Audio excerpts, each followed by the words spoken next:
চলে আসলাম নতুন একটা ব্লগ নিয়ে। রবিবার দিন মানেই সন্ধ্যার টিফিনে বেশ চটপটা কিছু খেতে মন চাওয়া, তাই মাকে বললাম রোল বানিয়ে দাও। মাও সেই মতো রোল বানানোর প্রস্তুতি নিল। রোল বানানোর জন্য শসা, পেঁয়াজ আর কাঁচা লঙ্কা কুচিয়ে নিয়েছে। 3টে রোল বানাবে, তাই 3টে ডিম নিয়ে ডিমটাকে সামান্য নুন দিয়ে ফেটিয়ে নিয়েছে। রোলের ভেতরে আলুর পুর দেওয়ার জন্য আলুর তরকারি বানিয়ে নিচ্ছে। কড়াইতে তেল দিয়ে তেল গরম হলে 5 ফোড়ন দিয়ে দিল, আর দিল ছোট ছোট টুকরো করে কেটে রাখা আলু, সাথে একটা কাঁচা লঙ্কা আর পরিমাণ মতো নুন ও হলুদ দিয়ে একটু ভেজে নিয়ে হাফ মগ মতো জল দিয়ে দিল। এদিকে রোলের জন্য রুটিটা বেলে নিচ্ছে। আধ ঘন্টা মতো আগে ময়দা মেখে রেখে দিয়েছিল। এমনভাবে খুব সুন্দর 3টে গোল গোল রুটি বানিয়ে ফেলল। এবার তাওয়া গরম করে 3টে রুটি সেঁকে নিচ্ছে।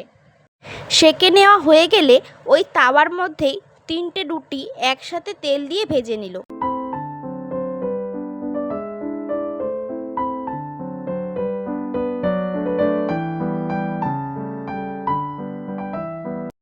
এবার তাওয়াতে তেল দিয়ে তেল গরম হলে ফ্যাটানো ডিম দিয়ে দিল, আর তার ওপরে একটা রুটি চাপিয়ে দিল। 3টে রুটি এভাবেই ডিম দিয়ে এপিট ওপিট করে ভেজে ফেলল।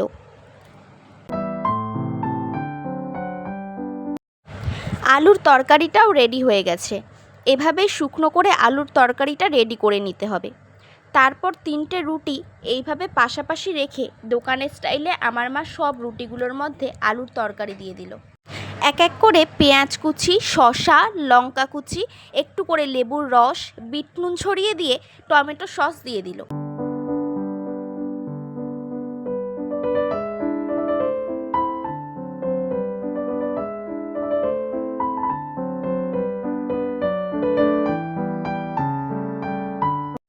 এবার সে কঠিন কাজটা শুরু করলো।